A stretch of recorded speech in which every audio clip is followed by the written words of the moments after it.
հանկարծ ասեցին Ազնավուրը եկավ, հայտարարիր։ Հիմա այս դուրս եմ եկել բեմ, այն երեխայի պես ոտքերս դողում է։ Ես Ազնավուրին հիմա բեմից պետք է հայտարարեմ։ Հայտարարեցի ու ինքը նույնիսկ այդ իր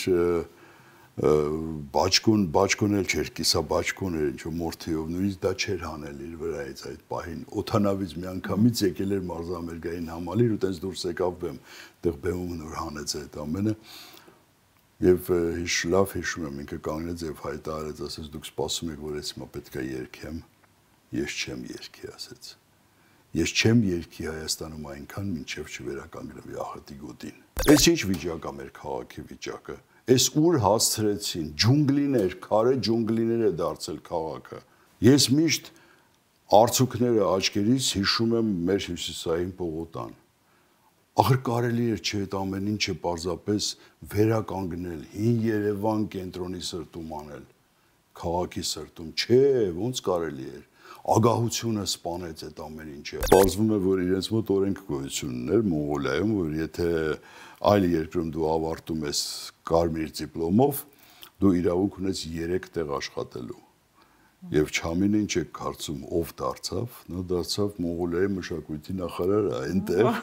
նա դարձավ ամենաառաջին դերասանուհին թատրոնում, որը խաղում էր զուգահեռ նաև թատրոնում եւ դասավանդում էր իրենց ինստիտուտում միջև հիմա էլ նախարար չի արդեն, բայց դասավանդում է եւ խաղում է։ Պարոն Քոչարյան, բարև ձեզ։ Բարև ձեզ։ Ուրախ եմ, որ մեզ հյուր եք եկել։ Ինչպես եք։ Շնորհակալ եմ։ Լավ, Փառք Աստծո։ Պարոն Քոչարյան, ընդհանուր եթե նայենք դաշտին, չգիտեմ, դուք ասացիք, որ թերևս քիչ եք հետևում այդ ամենին, բայց ինչ կարելի անել, որ հեռուստատեսությունը այսօր մարդիկ շատ դիտեն, որովհետև համացանցը կարծես գրավել է ամբողջ մարդկանց դաշտը։ Համամիտ եմ ձեզ հետ, բայց այսպիսի մի բան կա, ես կարծում եմ, այդտեղ ոչ մի բան չես կարող անել, քանի որ ես անձամբ լինելով նույնիսկ հեռուստատեսության աշխատող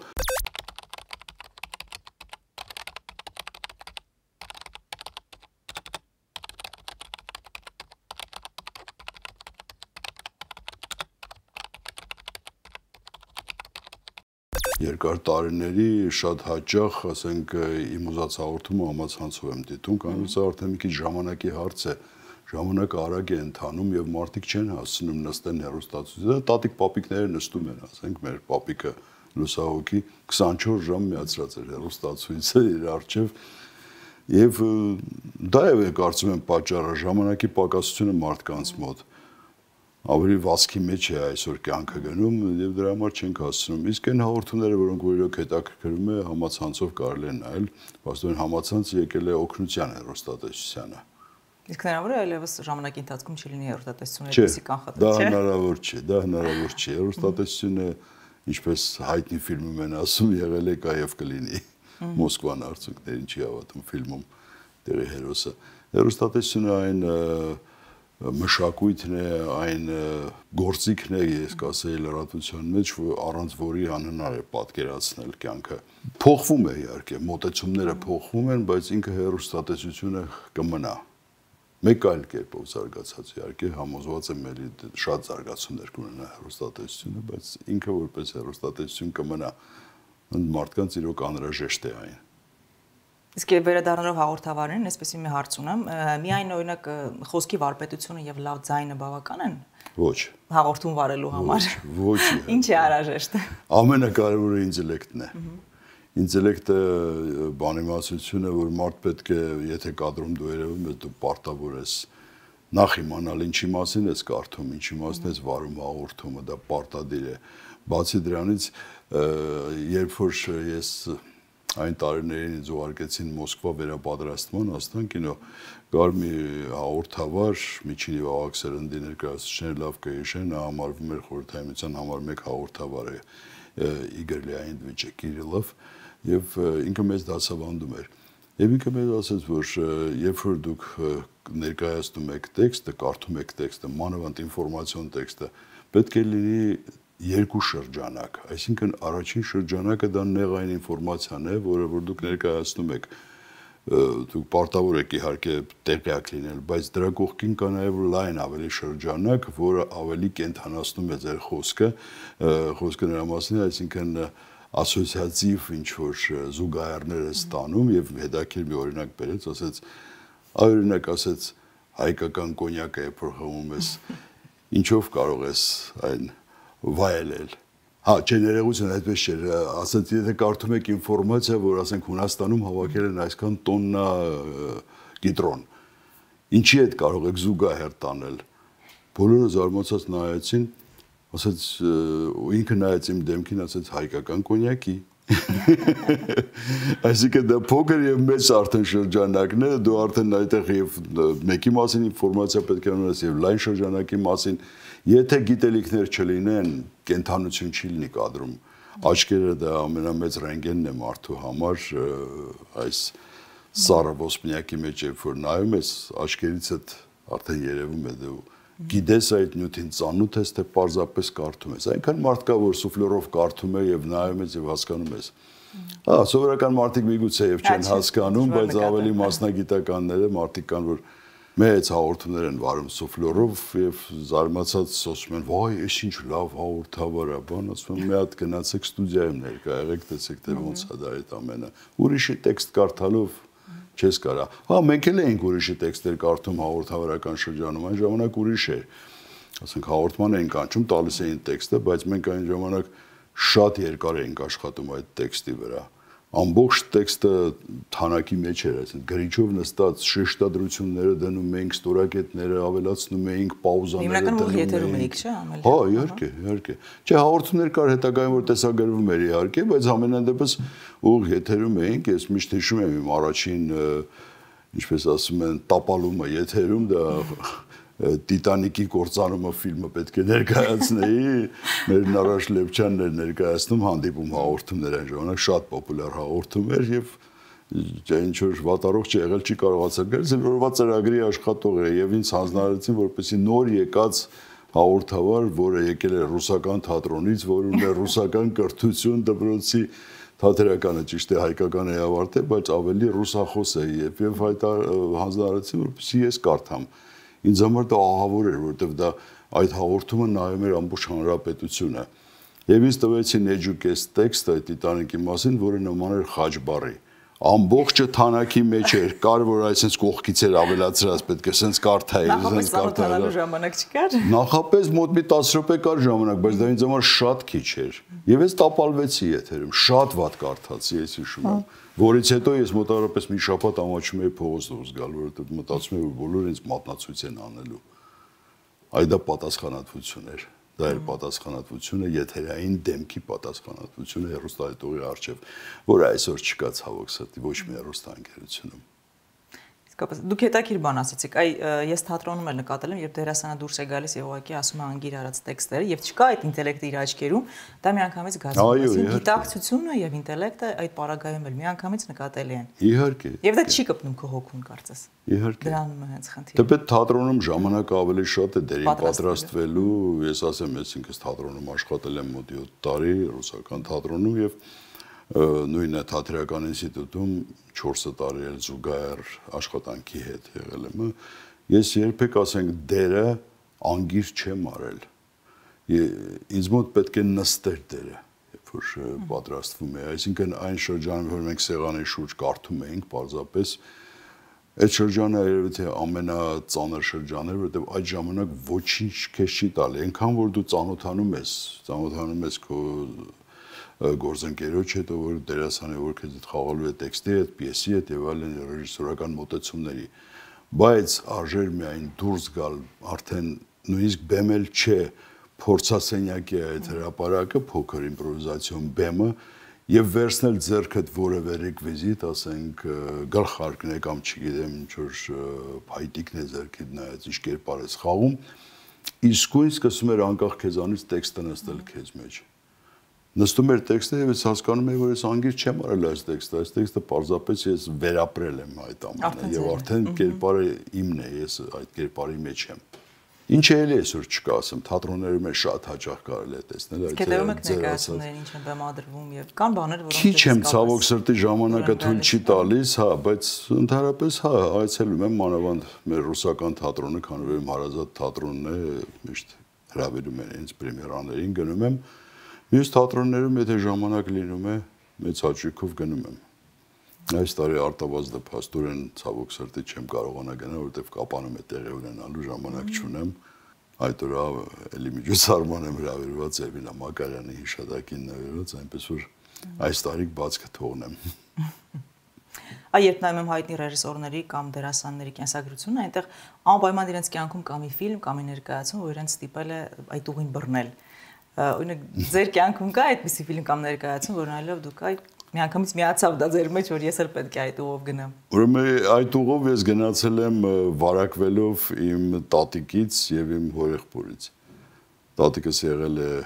իմ հարազատ դպրոցի, Պուշկինյան դպրոցի հիմնադիրներից մեկը, հայոց լեզվի եւ գրականության ուսուցիչ, որը նվիրված է եղել արվեստին, մշակույթին ընդհանրապես։ Եվ գիտեք ձեր մեկը կարծամ իրեն եք նվիրել, թե իր մասին։ Այո, կոչվում է Բարություն։ Եվ իր 101-ի ժամանակ պատրաստեցինք այդ գիրքը։ Եվ ինքը բեմադրել է շատ ներկայացումներ է բեմադրել հենց դպրոցական բեմում, հրաշալի բեմ կար այն ժամանակ դպրոցում, թատերական իսկական բեմ էր լուսարձակներով, վարակույրով, ամեն ինչով, ու բեմադրել է այնպիսի գործեր, ինչպեսի ասեն գիքորներ, ինչպեսին երիտասարդ գվարդիաներ, Բաղջիսարյան շատրվանը, մի խոսքով բարդ բավական գործեր է բեմադրել, որում իրեն շատ օգնում էին այն ժամանակ դպրոցի ծնող հանդիսացող իսկ նախկինում էլ շրջանավարտ կոմպոզիտոր Էդգար Հովհաննիսյանը, որը իր աշակերտներից է ժամանակի եղել, Տաթևիկ Սազանդարյանը, ով իհարկե դպրոցում չի սովորել, բայց սովորել են նրա երեխաները այդտեղ։ Մի խոսքով նման դեմքեր աջակցում էին, օգնում էին դպրոցում, եւ նրա կողքին էր նաեւ իր կրտսեր որդին, հորեղբայրս Ալեքսանդր Քոչարյանը, ով հետագայում դարձավ Թատերական ինստիտուտի մեր պրոռեկտորը, այսինքն ամբնի վարիչից, դեկանից հասավ մինչև պրոռեկտոր Թատերական ինստիտուտի, ով ավարտել է այնպեսի հզոր մի կուրս, որտեղ սովորել են Արմեն Ջիգարխանյանը, որտեղ սովորել է Ղազանչյանը, Գալյանովենցը եւ շատ ճանաչված մեր արվեստագետներ սովորել են այդ կուրսում, Արմեն Գուլակյանի կուրսն է եղել։ Եվ այդ վիրուսը իրենցից ես վերցրեցի, իրենցից վարակվեցի իհարկե, իմ առաջին տեսած նման ներկայացումները եղել են ստատիկից բեմադրությունները դպրոցում, երեխա ժամանակ, այն ժամանակ 5-6 տարեկան է երևի գնում էի նայում էի այդ ներկայացումները։ Այդտեղից սկսվեց, ինչը իհարկե խոչընդոտներ հանդիսացավ իմ հորեղբոր կողմից, որը թույլ չէր տալիս, որ գնամ թատերական, ցանկություն չուներ, որպեսզի ես այդ բնագավառում աշխատեմ, ասում էր ես ընկել եմ, չեմ ուզում որ դու էլ ընկնես այդ բնագավառը, բայց ամեն դեպքում էլի տատիկի շնորհիվ ինքը համոզեց հորեղբորս, համոզեց իր տղային, որպեսզի թույլ տա որ ես գնամ, այն ժամանակ ինքը դեկան էր եւ ես ասացի ուրեմն ես մի խնդրանք ունեմ քեզ Ալիկ է իրեն ասում, ասի Ալիկ ջան, ես մի խնդրանք ունեմ քեզ, որ երբ որ ես քննություններ հանձնեմ, խնդրում եմ դու թատերականում չերևաս ընդհանրապես ինստիտուտում։ Ասես, բայց ես դեկանն եմ, ասում, գիտեմ, բայց իմ հանձնելու ժամանակ չերևաս, որովհետև ես չեմ ուզում, որ իմանան, որ ես քո եղբոր որդին եմ։ Ես կգնամ իմ ուժերով կհանձնեմ։ Ճիշտ է, մինչ այդ ինքը տարավ մեր ապագա կուրսի ղեկավարի մոտ, Արտաշես Գրիգորիչի մոտ Հովսեփյան, ասեց Արտաշես Գրիգորիչ, մի հատ լսի ստուգիր, ունի տվյալներ, ես դեմ չեմ, չունի տվյալներ, ես կատեգորիկ արգելում եմ իրան, որ ընդհանրապես գա քննության, ստուգեց Արտաշես Գրիգորիչը, ասեց ունի տվյալներ, կարելի է, անպայման թող գա։ Ուտեց գնացի ընդունվեցի 3 հատ 5 ստանալով, մի հատ 4 ստանալով քննություններին։ Մեր կուրսը բավական հետաքրքիր կուրս էր, իհարկե այն ժամանակ կուրսում սովորում էր Նարեկը Դուրյան մեզ հետ, մեր կուրսում Սամվելներ Բաղինյան սովորում, այսօր էլի վաստակավոր արտիստ, եւ մի հետաքրքիր անձնավորություն էլ կար, ուրեմն Չամին Չոլոն Լուֆսանգոմբին Մոնղոլիայից։ Հետաքրքիր է։ Շատ հետաքրքիր էր եւ իրեն մեր հայոց լեզվի դասատուն ասում էր Չաման։ Չամանով էր դիմում։ Եվ վերջում էլի Չամենի շնորհիվ խաղացինք ռուսերեն, քանի որ ճիշտ ինքը բավական լավ հայերեն էր սկսել խոսել այդ 4 տարվա ընթացքում, ինձ քննություն էր հանձնում հայերենից եւ խաղացինք Չեխովի առաջարկություն Ոդևիլը, ընդ որում խաղացինք երկու լեզվով Չամենի եւ ռուսական թատրոնի մեր դերասաններից մեկը, իմ լավանգերներից մեկը Սլավիկը Շամիրյան, ինքը եկավ որպես օգնություն 3 հոգու պիեսեր, խաղացինք ռուսերեն, որից հետո փոխվեց կազմը, բացի ինձանից, ես Չուբուկով էի խաղում հայրիկի դերը, հայերեն տարբերակում նույնպես Չուբուկով խաղացին, այնտեղ արդեն Սամվելը Բաղինյան միացավ, մեր աղջիկներից մեկը միացավ, մի խոսքով Ալան Վարժապետյան եւ ստացվեց այնպես, որ նույն պիեսը մեր դիպլոմային աշխատանքը ես խաղացի 2 լեզվով։ Իսկ ինչ վերաբերում նույն Չամենին, պարզվում է, որ իրենց մոտ օրենք գոյություն ուներ Մոնղոլիայում, որ եթե այլ երկրում դու ավարտում ես կարմիր դիպլոմով, դու իրավունք ունես 3 տեղ աշխատելու։ Եվ Չամենը ինչ է կարծում, ով դարձավ, նա դարձավ Մոնղոլիայի մշակույթի նախարարը, այնտեղ նա դարձավ առաջին դերասանուհին թատրոնում, որը խաղում էր զուգահեռ թատրոնում եւ դասավանդում էր իրենց ինստիտուտում միջև հիմա էլ նախարար չի արդեն, բայց դասավանդում է եւ խաղում է։ Այդ դու կանոնները քիչ առաջ թվարկում, ես մտովի տեղափոխվեցի էլի մեր ժամանակներ, ինչպես որ այն ժամանակ ինձ անհատները ավելի շատ էին, կարծես անհատների ժամանակ լիներ, այսօր կարծես այդ անհատականությունները, վառ անհատականությունները պակասել են։ Դա ժամանակի խնդիր է, թե ինչի՞ է կապված։ Համամիտ եմ ձեզ հետ, ես էլ եմ շատ ինձ այդ հարցը տվել, որ ինչու այսօր չեն ծնվում Խորեն Աբրահամյաններ, ինչու այսօր չեն ծնվում Հրաչյաններ, Փափազյաններ, Սոս Սարգսյաններ, Մայր Մկրտչյաններ։ Չեմ կարողացել ճիշտ ասած այդ հարցի պատասխանը գտնել, բայց ինչ որտեղ ես մտածում եմ այսպիսի մի բան։ Այն ժամանակ խորհրդային տարիներին պետական մոտեցում կար նման մարդկանց, այսինքն մարդկանց աջակցում էին, մարդկանց կողքին կանգնած էին այն ժամանակ ամեն ինչով եւ այդ դերասանները ունեին վարպետներ առաջին հերթին, ովքեր իրենց դասավանդել են ու աշխատել են մարդը ոնց կարող է վատը լինել, ենթադրենք, եթե ինքը, ասենք, սովորել է Արմեն Գոլակյանի կամ ասենք Վարդան Աճեմյանի կուրսում եւ հետագայում ասենք աշխատել է Մայր թատրոնում, էլի Վարդան Աճեմյանի ղեկավարությամբ։ Նույնիսկ ամենայն դերասանը, ովքեր որ նոր էր գալիս, կանգնելով Վարդան Աճեմյանի կողքը արդեն ճանաչում էր ձեռք բերում այն ժամանակ։ Էլ չասեմ, այո, իհարկե դպրոցը շատ կարևոր է։ Հիմա չկա այդ դպրոցը ցավոք սրտի։ Հիմա դասավանդում են այն մարդիկ, ասենք, ովքեր որ մյուս սերունդի մոտ են սովորել, էլի վատ սերունդ չէր, ասենք, թե ովքեր դասավանդել են իրենց նույն թատերականում, բայց տվյալ պարագայում վերջին այս 30 քանի տարվա ընթացքում, երբ որ Հայաստանը անկախացավ, չի եղել պետական մոտեցում ընդհանրապես արվեստին, մշակույթին, չի եղել։ Այդ դա է ամենամեծ դժբախտությունը։ Իմ լավ ընկերներից մեկը, որը որ երկար տարիներ աշխատել է Հայ-Ամերիկում, որպես տնօրենի տեղակալ, գլխավոր տնօրենի տեղակալ ու պրոդյուսերը, համերգներ է կազմակերպել, մի շարք միշտ միասին աշխատել ենք, խոսքս Արմեն Մանուկյանի մասին է, մի լավ արտահայտություն ուներ, նույնիսկ հարցազրույցի իր այդպես էր վերնագրած, որ մշակույթը պետք չէ ղեկավարել, մշակույթը պետք է կազմակերպել։ Այդ դա է մշակույթի նախարարի պարտականությունը, ես կարծում եմ, որը չի եղել, ասում եմ, վերջին այս տարիների ընթացքում։ Բոլորը որոշել են ղեկավարել։ Տարվա բացը ո՞ր ոլորտներում է նկատելի եւ ինչպես է նկատելի։ Դե գիտեք, ես կարծում եմ, որ գրեթե բոլոր ոլորտներում էլ նկատելի է։ Նույն ճարտարապետության ոլորտում, այս ինչ վիճակ է մեր քաղաքի վիճակը։ Այս ուր հասցրեցին, ջունգլիներ, քարե ջունգլիներ է դարձել քաղաքը։ Ես միշտ արցուկները աչքերից հիշում եմ մեր Հյուսիսային պողոտան։ Ախր կարելի էր չէ այդ ամեն ինչը պարզապես վերականգնել, հին Երևան կենտրոնի սրտում անել, քաղաքի սրտում, չէ, ոնց կարելի էր։ Ագահությունը սպանեց այդ ամեն ինչը, մարդկանց ճակատագրերի հետ խաղացին, ինչքան մարդ մահացավ նույնիսկ, ինֆարկտ ստացավ այդ շրջանի, որ հարկադիրը գալիս էր եւ խուլիգանավարի հանում էր այնտեղից տներից, այն որ ես նայում էի մի տեսանյութ սարսափում էի, հիվանդ մարդուն ոնց էին քաշքշում հանում, դուրս արի այստեղից շուտ արա, քանդում են քո տունը, որ երեխան կանգնած փլատակների վրա ասում է, այստեղ իմ տունն է եղել, նկարահանած կար համացանցում տեսա Գիտեք ինչ սարսափելի է այդ ամենը։ Ես շատ եմ սիրում մեր քաղաքը, Երևանը, ես ինձ համարում եմ Երևանցի օղնուցուծով եւ նվիրված եմ այս քաղաքին, բայց երբ որ նման բաներ տեսնում եմ, ես սարսափում եմ։ Հիմա նորակառույցի գնում ես Թբիլիսի, լացդ գալիս է նայում ես, տեսնում ես Հավլաբարը, հին Թիֆլիսը, պահպանված ամեն ինչը, ոնց կարելի էր վերացնել այս ամեն ինչը։ Անցնում եմ այն օրը Բյուզանդի փողոցով, տեսնում քարուքանդ շենքը կանգնած է, շենքի վրա Ներսես Հովհաննիսյանի հուշատախտակը մնացել է միջև մտուն, որտեղ ապրել է այդ հզոր կինոռեժիսորը։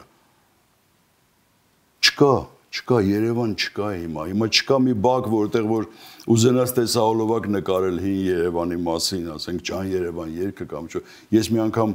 այն տարիներին էր, երևի թե 90-ականներն էր, դպրոցում պետք է նկարեինք Երևանի սիրուն աղջիկ երգը,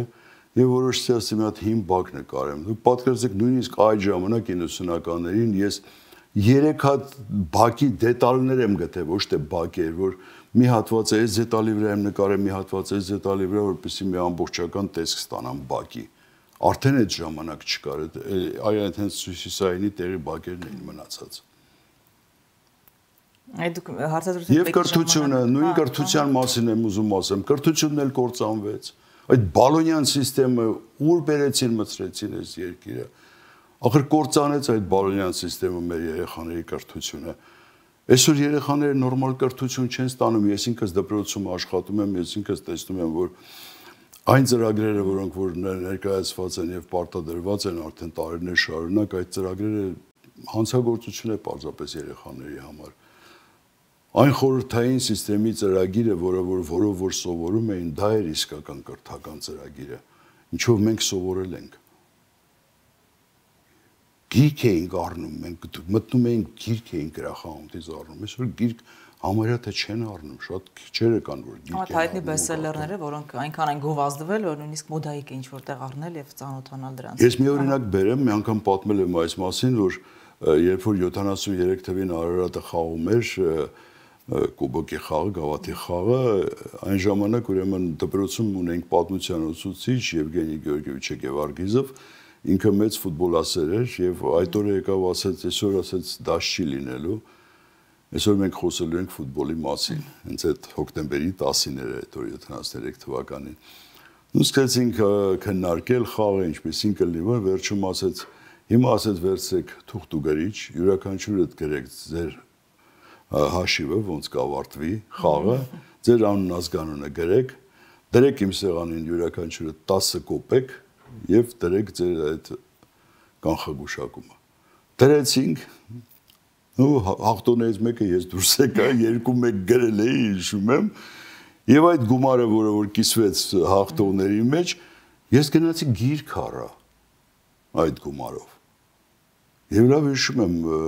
Տուրգենևի հայրերը եւ որդիներ գիրքը առա ու գրքի վրա էլ մակագրած է միջև հիմա թե ինչ գումարով եմ ես գնել այդ գիրքը այդպեսի մոտեցում կար հիմա չկա ցավոք սրտի այդ մոտեցումը ես նկատել եմ որ խնդիրը նաեւ նրանում է իրենք չեն գիտակցում թե դա ինչ բաց է գիրք չկարդալը եւ ինչեր է ավելացնում գիրք կարդալը բոլոր մասնագետների համար այստեղ ոլորտն էլ ըստ էության կարեւոր չի լինի նա նկարիչ չգիտեմ քանդակագործ Ես հիմա որ գնում եմ ներկայացում նայելու, ինձ հրավիրում են ներկայացման, ես գտնում եմ, հիմա եթե գրադարանը չեմ կարողանում գտնել, ստիպված համացանցից եմ գտնում այդ պիեսը լինի կամ ստեղծագործությունը լինի եւ մինչեւ ներկայացումը նայելը պարտադիր պետք է կարդամ նոր գնամ։ Նույնիսկ ծանոթ ստեղծագործությունը։ Ռոմեո Ջուլիետի պես ստեղծագործությունը, որը համարյա անգիր գիտենք, ռուսական թատրոնում Կարեն Ներսիսյան հրավիրել էր պրեմիերային, ասի մի հատ նորից պետք է կարդամ նոր գնամ։ Դա շատ կարևոր է։ Այ Երևանից եմ ուզում էլի խոսենք, մի անգամ նշեցիք, որ շատ եք ուզում, որ 60-70-ականների Երևանը նորից ինչ որտեղ ոչ թե վերականգնվի, այլ շունչը լինի գոնե։ Քաղաքը կարծես կենթանի օրգանիզմ լինի, ինքը անդադ փոփոխվում է, չէ՞, ինչ որ նոր հոսքեր են լինում, անդադ դեպի քաղաք, ինքը ընդլայնվում է։ Եվ ըստ էության այդ քաղաքային միջավայրում նաև մարդիկ են ձևավորվում, այդ միջավայրը ձևավորում է մարդկանց։ Այս միջավայրում այսօրվա Երևանի միջավայրում ինչ մարդիկ կարող են ձևավորվել եւ մի քիչ էլ պատմեք այդ 70-ականների Երևանից։ Եկեք այսօրվա միջավայրի մարդած մասին չխոսենք, ավելի հաճելի է այն Երևանի մասին խոսել։ Դե այսօրվա Այսօրվա Երևանի միջավայրում էլ ցանկացողը ով ցանկանում է Երևանցի լինել, ամեն դեպքում կլինի Երևանցի։ Վառ օրինակ բերեմ, օրինակ բոլորովին վերջերս էր, երբ որ Արամ Խաչատրյան համերգի սրահում կազմակերպեցինք մեր Երևան փողային նվագախմբի 60-ամյակը, նվագախումբ, որը փառահեղ ճանապարհ է անցել, որը հիմնել է Հայկ Ազմեսյանը, որը որ ի սկզբանե պատկանում էր Երևանի քաղաքորթին, հետո դարձավ Հայաստանի պետական փողային նվագախումբ, հիմա արդեն նորից կրկին ենթարկվում է Երևանի քաղաքապետարանին։ Ու քաղաքապետարանի նախաձեռնությամբ կազմակերպվեց այդ 60-ամյակը։ Մենք ի սկզբանե մտածում էինք, լավ, մի ամբողջ դահլիճ մենք կկարողանանք հավաքել այդ երեկոյին, էլի։ Հոբելյանական երեկո է։ Եվ ի զարմանս մեր լցվել էր դահլիճը։ Ասեղ գցելու տեղ չկար։ Նույնիսկ Երևանի քաղաքապետի համար այնտեղ տեղը պահել ենք, որ գան նստի Ավինյանը։ Եկավ մարդիկ էին նստած այնտեղ, ասում չենք վերկանա, մենք նստել ենք այստեղ, բան ինքը ստիպված գնաց կառավարական օթյակում նստեց, պարտերում պետք է նստեր։ Այդպիսի մթնոլորտ էր դահլիճում, ես հասկացա, որ չէ, գոնե Մալխասը ասում էր մի պազեստ ենք մնացել։ Ես հասկացա, որ գոնե մի համերգային դահլիճ մնացել է։ Եվ դա քիչ չէ։ Այդ մի համերգային դահլիճը իրոք կարող է կրկին հեղափոխություն անել Երևանում, լավ իմաստով Երևանյան հեղափոխություն եւ այո, եւ Երևանը վերադարձնել այն տարիներին, երբ որ Երևանը Երևան էր։ Շատ բաներ արվում է, ես չեմ կարող ժխտել, որ չի արվում, շատ բաներ մանավանդ մշակութային առումով Երևանում այսօր եռում է Երևանը մշակութային առումով, ասենք օր չկա, որ մի միջոցառում չլինի եւ նույնիսկ զուգահեռ միջոցառումներ։ Չնայած դա վատ է, որ ասենք նույն տարբեր դահլիճներում, ասենք հոբելյանական միջոցառումները միասին են անցնում, միտեղ մեկ են, ժամանակին այդպիսի բաներ չկար, հայ-ամերիկ գոյություններ, որը կոորդինացնում էր այդ ամենը նախորոք, որպեսզի չհամընկնի, որ մարդիկ հնարավորություն ունենան եւ այստեղ գնան եւ այնտեղ գնան։ Հիմա այդ կոորդինացումը չկա, կոորդինացնող այդ կենտրոնը չկա ցավոք սրտի, որովհետեւ հայ-ամերիկը եթե լիներ, ինքը էլի կշարունակեր իր գործունեությունը, բայց չկա արդեն երկար տարիներ։ Հայաստանի պետական ֆիլհարմոնիա գոյություն ունի, բայց ցավոք միայն այնց անունով գոյություն ունի, որը կազմակերպում է որը էլի ուրախալի դպրոցականի ֆիլհարմոնիան։ Եվ այսօր դպրոցականների համար այդ գեղագիտական դաստիարակությունը անչափ կարևոր է։ Մենք պետք է դպրոցի մանկապարտեզից պետք է դաստիարակվեն երեխաները, նույնիսկ ասում են, որ դեռ չծնված մորարգանդում պետք է արդեն լավ երաժշտություն լսեն։ Իսկ ինչ վերաբերում է մանկապարտեզի դաստիարակությանը, գիտեք ինչ, ես երեխան պետք է մանկական երգեր երգի, երեխան պետք է մանկական բանաստեղծություններ կարդա։ Հա, թող լինի հայկական դրանք, մերը լինեն, բայց լինեն մանկական։ Այսօր այնքան քիչ երգեր կան երեխաների համար գրված։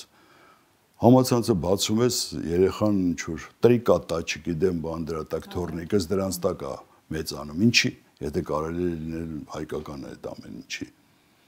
Ինչի հայկական մուլտեր չեն ստեղծվում, ինչի պետքա տաղանդավոր երեխաները, որոնք որ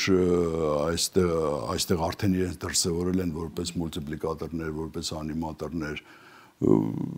իմ հենց եղբոր աղջկա վրա եմ ուզում օրինակ բերել, այդ աղջիկը իր հերոսներին էր ստեղծել այստեղ, դպրոցական դեռ տարիքում ինքը զբաղվում էր դրանով, ստեղծել էր իր հերոսներին, կոմիքսների նույնիսկ ժողոված ու հրապարակվեց, գնաց Մոսկվա սովորելու, գնաց օտարի համար աշխատելու եւ սովորելու։ Այն դեպքում, որ մենք ունեցել ենք հրաշալի մուլտիպլիկացիա այստեղ, մենք ունեցել ենք Լև Ատամանով, մենք ունեցել ենք Վալենտին Պատպամոգով, բոլորը ռուսական ազգանուններ են, բայց բոլորը հայ են, Լև Ատամանյանն էր, Վալենտին Պատպամոգն էլ ինքը կիսա հայ, կիսա ռուս էր, բայց իրեն միշտ հայ է համարել եւ ծառայել է ամբողջ կյանքը Հայաստանին եւ մասնավորապես Երևան քաղաքին եւ հայկական կինոյին։ Շատ են ունեցել, Ռոբերտ Սահակյանց են ունեցել հետագայում, ով շարունակեց այդ գործը։ Այսօր չկա, ցավոք սրտի դա էլ չկա, դա էլ վերացավ, արդեն տարիներ շարունակ վերացել է մեզանում դա։ Եվ մեր երեխաները ստիպված են այստեղից գնալ Ամերիկա կամ գնալ Ռուսաստան, որպեսզի սովորեն, ռեալիզացնեն այսօր մեր Մոնիկային ուշադրություն են նույնիսկ դարձել երրորդ կուրսում է սովորում Սայոզ մուլտֆիլմի տնօրենը նույնիսկ։ Տեսել է իր աշխատանքները, ցուցահանդեսին առաջին մրցանակն է վերցրել։ Հա, բան չեմ ասում, պատիվ է Հայաստանի համար, որ հայ զավակը այդպես է ներկայանում դրսում։ Բայց դա մեզ համար չի արդեն, դա զուտ անունն է հայ։ Քիչ առաջ ատելությունից էիք խոսում, որ այդքան հիմա գեներացվում է, ես նկատել եմ, որ հարևան երկրում չնայած որ իրենք տարան հաղթանակ, այդ միջակայքամարտում այսպես գոնե մտածենք, շարունակում է ատելության գեներացումը այնտեղ ու սարսափելի չափերի է հասնում, եթե նայենք կոմենտները համացանցում, եթե լսենք իրենց ելույթները, ատելություն կա նաև այստեղ։ Այդ ատելության գեներացումը երկու երկրներում ձեր կարծիքով ինչի կարող է հանգեցնել։ Դա չի վախեցնում։ Ընդհանրապես այդ ատելությունը, որ գոյություն ունի մեր կյանքում, դա միայն կործանիչ երևույթ է, ասեմ, որ երբեք չեմ խրախուսել այն պահը, նույն ասենք, ընտրությունների ժամանակ լինի կամ ինչ-որ ընդդիմություն, իշխանություն, այդ երկխոսությունների, երբ որ այդ ամենը անցնում է վիրավորանքի։ Դա սարսափելի է։ Սարսափելի է, երբ որ կանգնում է մանավանդ եթերում, երբ որ մանավանդ ուղիղ եթերում, ասենք, նիստերի ժամանակ կամ ինչ-որ նույն ասենք այդ քաղաքական դիսկուսիաների ժամանակ, որ լինում է հեռուստատեսության բան, մարդիկ չգիտեմ ինչի չարացել են ընդհանրապես, այդ վերջինը կարող եմ ասել, այս 3 տասնամյակի ընթացքում, ես չեմ ուզում ասեմ այսօր միայն 3 տասնամյակի ընթացքում դե իրավիճակը, հա, բոլորը միմյանց վրա են գցում, բոլորը գցում են, դու ես մեղավոր, դու ես մեղավոր, դու ես, դու են ես, դու թուրք ես, դու հայ ես, դու ես, չի կարելի, թշնամանք է բերում միմյանց նկատմամբ, իսկ մենք ունենք այսօր արտաքին թշնամի, կարելի է ասել, որ այսօր մեր առջև կանգնած է,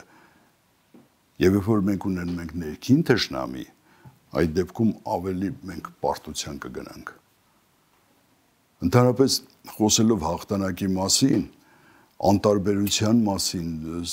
անտարբերությունն էլ է բերում պարտության շատ հաճախ։ Մի օրինակ բերեմ, մի անգամ ասել եմ, այս վերջերս միջալոց երևի դիմ ասելուց հետո խոսք գնաց, որ այդ ամեն ինչը պետք է շտկվի։ Մեր հաղթանակի զբոսայգին։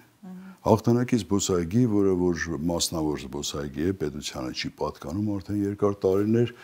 եւ մտնում ես մեջ ամեն ինչ կա, բան, այնտեղ չգիտեմ, դինոզավրներ, բաներ, տարբեր բաներ, ատրակցիոններ, այդ ամեն ինչը բնական է, այդ ամեն ինչը գումարով եւ այլն։ Բայց երբ որ մոտենում ես հաղթանակի զբոսայգում, ցախից եւ աչից գրված է հաղթանակ։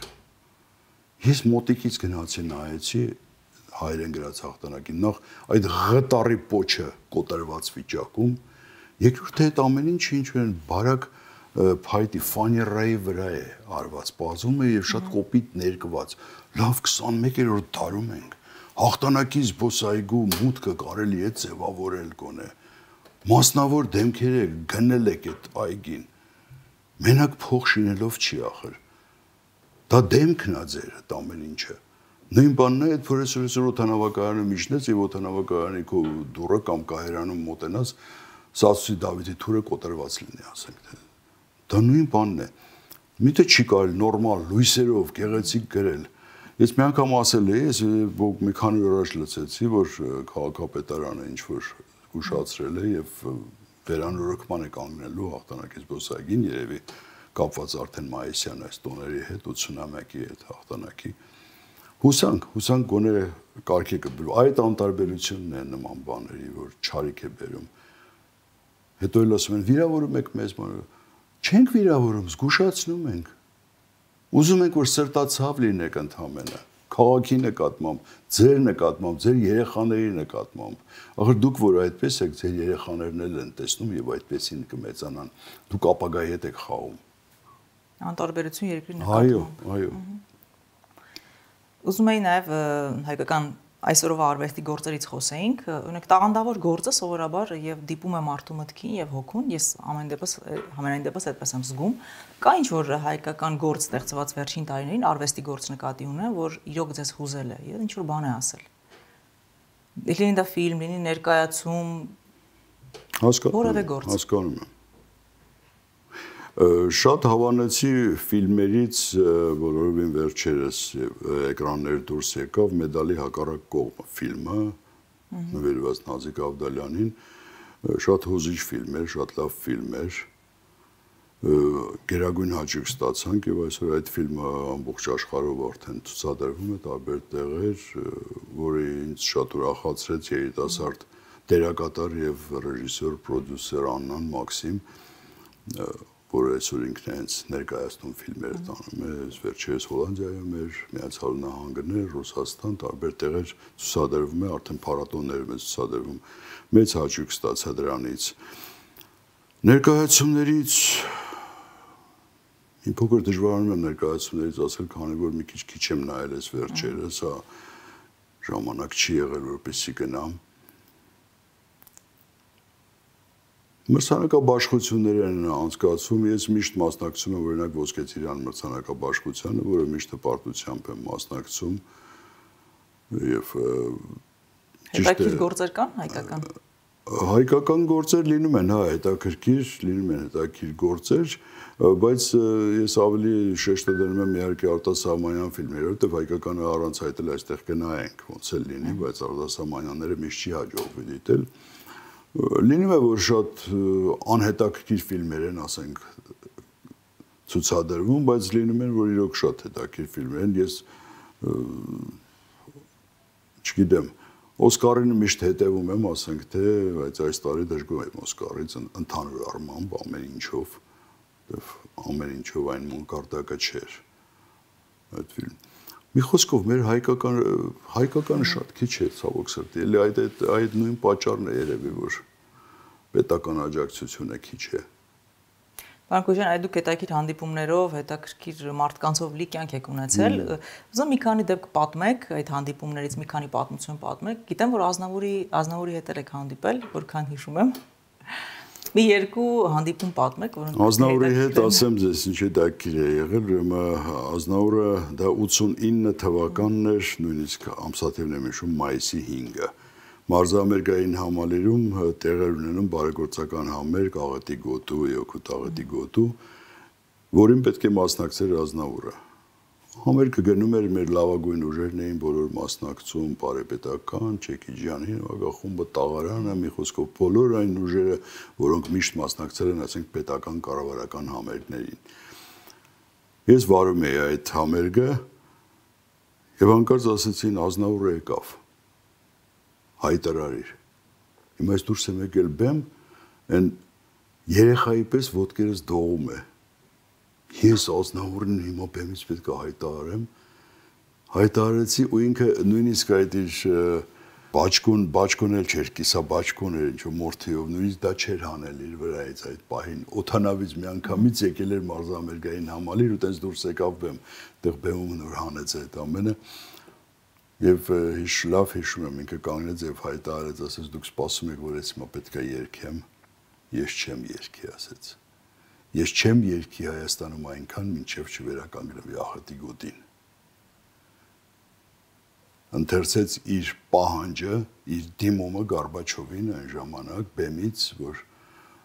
դիմում էր Գորբաչովին, որպեսզի այն ժամանակ Ղարաբաղ կոմիտեն ձերբակալված էր, որպեսզի ազատ արձակի Ղարաբաղ կոմիտեին,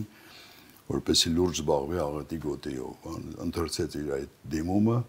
շնորհակալություն հայտնեց հայ ժողովրդին եւ դուրս եկավ բեմից այդքան բան։ Ընդհանրապես հետո իհարկե մոտեցանք, արդեն լուսանկարվեցինք իշատակի հետ, արդեն շփվում էինք իր հետ, շատ հետաքրքիր անձնավորություն են։ Գիտեք, լինում են, չէ, հայերեն չեմ անում, ոնց է պլյուշևոյի միշկի, ռուսերեն որ ասում։ Ոնց է այդ պլյուշևոյի այդ փափուկ խաղալիքներից լիներ, ինքս ուզում էի բռներ, այսինքն գրկեին իրեն, այդ վիճակներ նայում էի, ինքան ջերմություն կար իր մեջ այդ ամենի մեջ։ Հետո արդեն անցավ ժամանակ եւ առաջին համերգը որ տվեց, իհարկե աղետի գոտին այն ժամանակ վերականգնված չէր, բայց ինչ որ բաներ արված էր, ամեն դեպքում եկավ այստեղ օպերայի շենքում համերգ տալու եւ պարզապես անհնար էր գնել այդ համերգին, քանի որ Տոմսիգինը $100 էր էլի բարեգործական համերգեր ինքը եւ ուղիղ հեռարձակվում էր Euronews-ով համերգը այն ժամանակ հենց օպերայի բակը։ Եվ ես չկարողացա մտնել ներս, բայց սպասեցի, երբ որ երկրորդ բաժինը պետք է սկսվեր, ամբողջ դահլիճը լեփլեցուն էր դեպուտատներով, բանով, այդ նման մարդիկ էին նստած հիմնականում։ Դրանք դուրս էին եկել դեղ որպեսի ծխեն, ներս մտնելուց ոչ ոք չէր ստուգում արդեն։ Ու հանգիստ մտա ներս երկրորդ բաժնին։ Մտա ներս, բայց դահլիճում նստելու տեղ չկար, չէի իմանում որտեղ նստեի, գնացի կուլիսներ օգտվելով առիթից, որտեղ ճանաչում են, ինձ բոլորը այնտեղ այդքան աշխատել եմ օպերայում։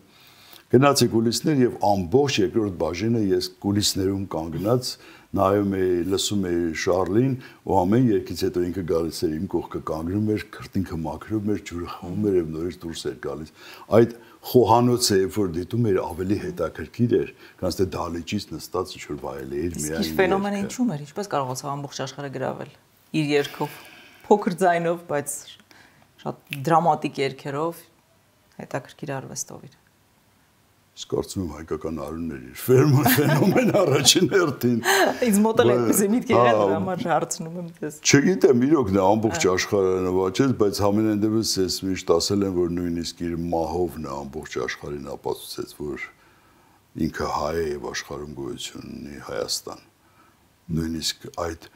հուղարկավորության, այդ արարողությունը, որ տեղի ունեցավ այնտեղ նայում էր հասկանում էր որ այս մարդը իր մահով, իր հրաժեշտով նույնիսկ ապացուցեց, որ ինքը հայ է եւ երկրագնդի վրա կա Հայաստան։ Մի հարց էլ եմ ձեզ տալ, այ որ Հայաստանը այսօր կա, ձեր կարծիքով ինչի շնորհիվ է հայերի բնավորության ինչ որ հատկանիշների, թե մեր բախտը բերել է այնուամենայնիվ ինչ իրավիճակներում, որտեղ շատերն ասում են, որ պատմական այն իրադարձությունները, որոնք եղել են Հայաստանի պատմության մեջ, պետք է ավելի վատ բաների հանգեցնեին։ Ձեր կարծիքով մենք մինչև այսօր կանք եւ թեև դժվարությունները շատ են, բայց կենսասիրությունը եւ պայքարելու կամքը կարծում եմ։ Ես կարծում եմ, այո, պայքարելու կամքը, առաջինը պայքարելու կամքի շնորհիվ է, իհարկե պատմությունը ցույց է տալիս, որ դարեր ի վեր հայերի մեջ եղել են շատ դավաճաններ, որոնք փորձել են խանգարել, բայց չի ստացվել ամեն դեպքում խանգարել, բայց հայը պայքարող ազգ է ընդհանրապես եւ միշտ պայքարել է իր երկրի համար եւ հասել է։ Ես հավատում եմ, որ գալու է այն օրը, երբ որ Հայաստանը մեծանալու է ավելի, Հայաստանը վերադարձնելու է ոչ միայն Արցախը, այլ նաև վերադարձնելու է մեր արևմտյան Հայաստանը գալու է այդ օրը եւ ես համոզված եմ, որ մենք տեսնելու ենք այդ օրը։ Լավ, հուսանք, որ այդպես կլինի։ Ես այդքան լավատես չեմ, բայց ասում է լավը ասա, լավը ուզի, որովհետեւ լավ խոսքը հասնում է երկինք։ Պարոն Քոչարյան, ուզում եմ ձեզ մի քանի անձնական հարցեր տալ։ Այսօր շատ են խոսում, չէ՞, ոդքասթներ կան, հոգեբաններ կան, որոնք խոսում են անձնական կյանքից, տղամարդ-կին հարաբերություններից։ Ձեր կարծիքով, որպես այդ հարաբերությունները ստացվեն եւ երկար ժամանակ ընթանան, ինչ է պետք։ Միայն սերը բավական է, թե ոչ։ Սերը այնքան կարևոր չէ, այստեղ ինչքան հարգանքը միմյանց նկատմամբ։ Դու պետք է դիմացինիդ գնահատես, հարգես նրան, թեև ու թիկունք լինես առաջին հերթին։ Այդ ժամանակ սերն էլ ամեն տեղում կլինի, ամեն ինչն էլ տեղում կլինի, առանց դրա հնարավոր չէ։ Ես իմ կյանքում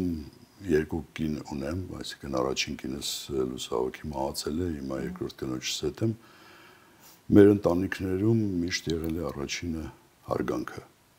հետո նոր սերը։ Եվ այդպես էլ դաստիարակել ենք մեր երեխաներին։ Ձեր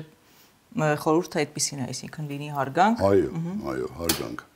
Հարգանք միմյանց նկատմամբ ամենակարևորը։ Եթե դու կնոջը չհարգես, սերումն է պետք։ Մի անգամ ես հիշում եմ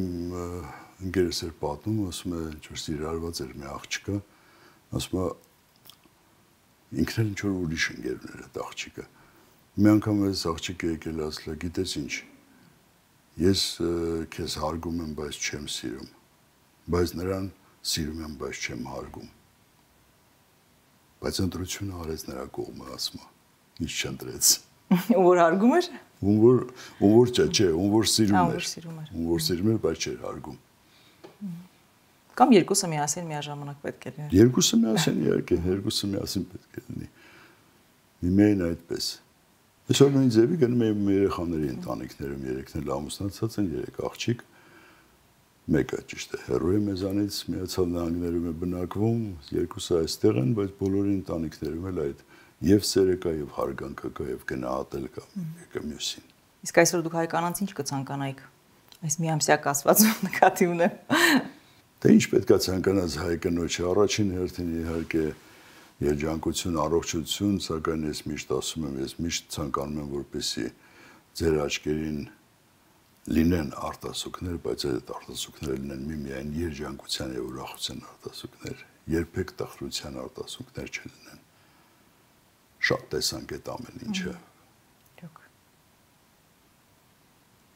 Վերջում ձեզ մի քանի բլից հարց ունեմ տալու։ Ընտրեմ համեցեք։ Եթե ձեր կյանքի հիման վրա ֆիլմ նկարահանվեր, ինչ ժանրի ֆիլմ կլիներ։ Երևի ճանաչողական ինչ-որ ֆիլմ կլիներ, քանի որ ամբողջ կյանքս անցել է նման բաների մեջով։ Հնարավորություն եք մեկին վերակենդանացնելու։ Ում կվերակենդանացնեիք։ Մեկին, շատ շատերին։ Շատ բարդ հարց է դա։ Լավ, մի խոսքով ասեմ,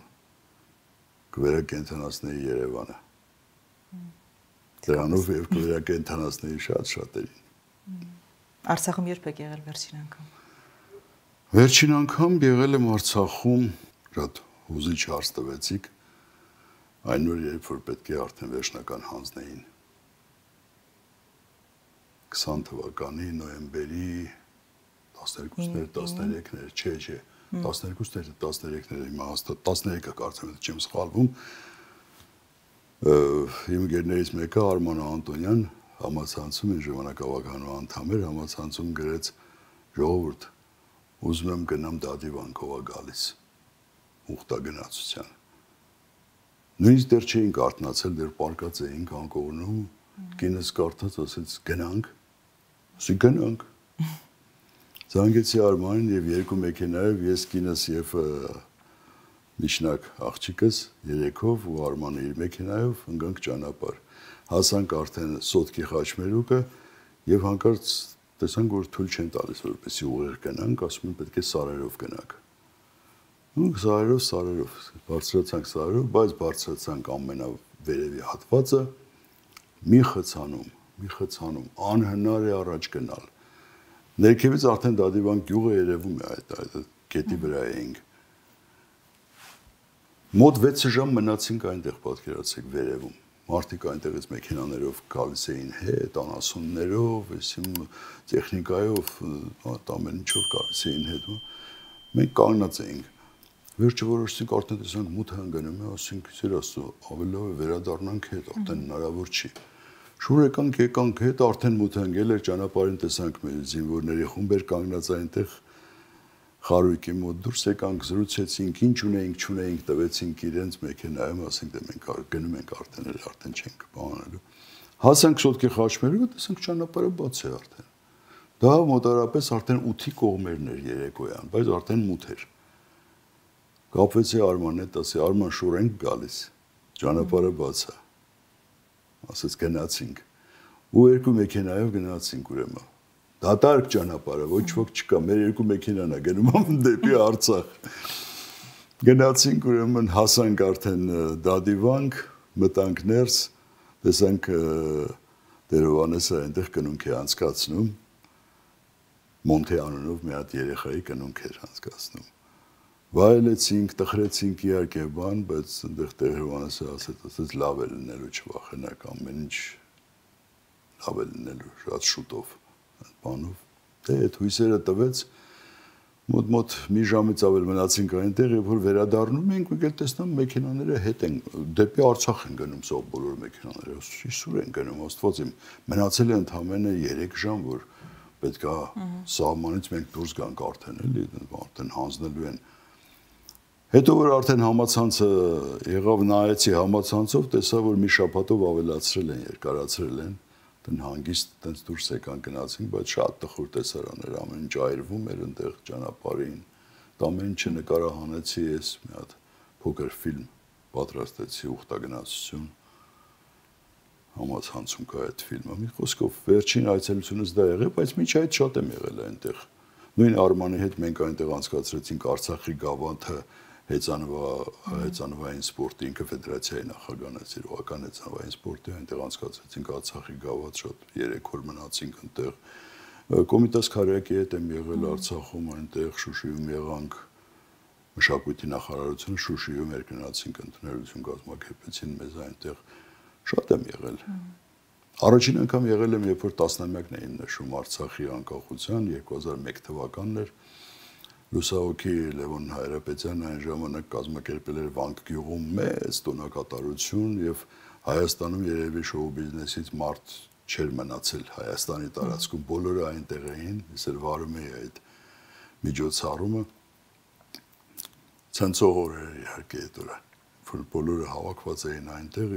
տոնախմբություն էր իսկական։ Ինչ ասել եք համար գեղեցկություն հայկական ձևով։